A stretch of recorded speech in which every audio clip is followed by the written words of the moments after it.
This is not a test.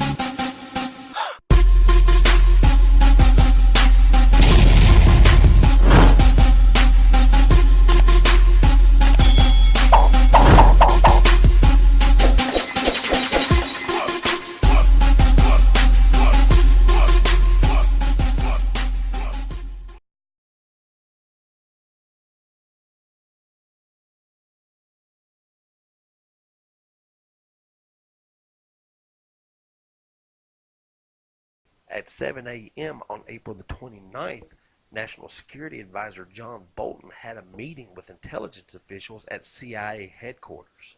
Also attending the meeting was CIA Director Gina Haspel, Acting Defense Secretary Patrick Shanahan, Chairman of the Joint Chiefs General Joe Dunford, Secretary of State Mike Pompeo, and Director of National Intelligence Dan Coates.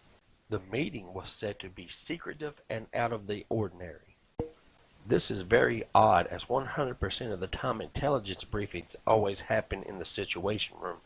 Only one subject of intelligence to be viewed at the CIA headquarters is Iran. If you want any intelligence on Iran, you must go to the CIA to view it. 5 former CIA operations officers and military officials said that in the past, such meetings have been held at CIA headquarters to brief top officials on highly sensitive covert actions, either the results of existing operations or options for new ones. The United States continues to send its forces into the Strait of Hormuz. U.S. officials stating that recent information gathered by Israeli intelligence points to an impending attack on U.S. naval forces. We have information that you don't want to know about. They were very threatening. Several days before receiving the Israeli Intelligence Secretary Mike Pompeo issued a warning to the Iranian regime, stating that any attack on any U.S. forces, including their navy in the Persian Gulf, by Iranian forces or by their proxies will be met by swift action. The U.S. says that Iran is pre-positioning missiles that could be used against United States forces. The Patriot missile system has about 100 missiles that is specifically designed to shoot down ballistic missiles and aircraft. The United States has also sent Marine Expeditionary Units, including the USS Arlington, which transports Marines and other amphibious tactical units. Along with the USS Arlington is the USS Abraham Lincoln and Bomber Task Force, which includes B-52s.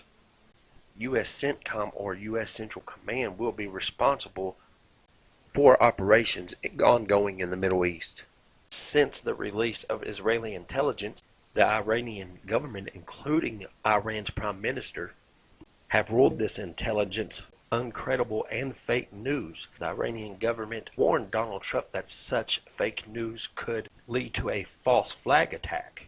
We do not accept such an allegation, and all these are fake intelligence.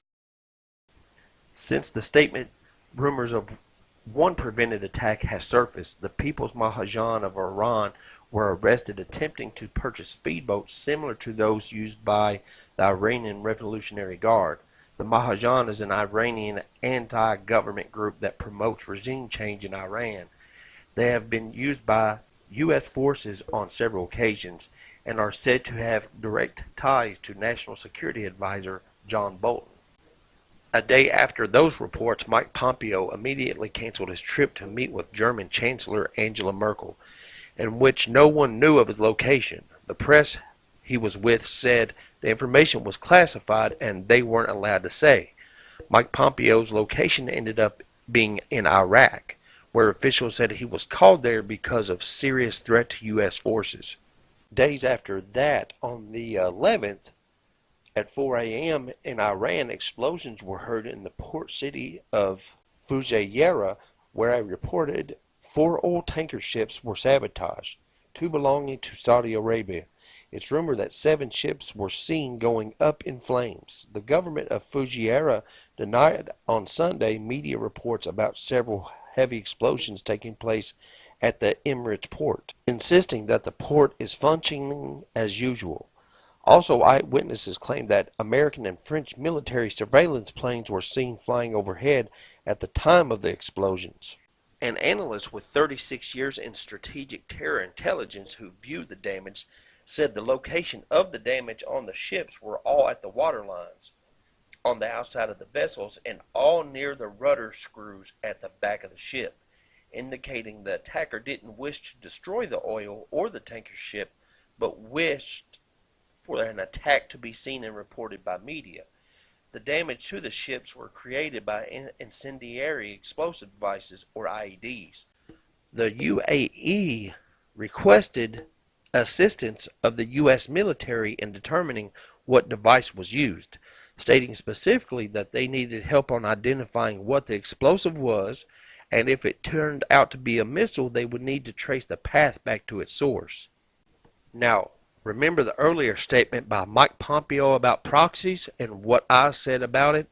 I'll repeat that for you. Government officials have repeatedly echoed several times part of the statement about threats from Iranian proxies. Proxies are any organization, person, or group that may carry out an attack on U.S. forces, hired, associated, through, or by Iran, including in the name of Iran.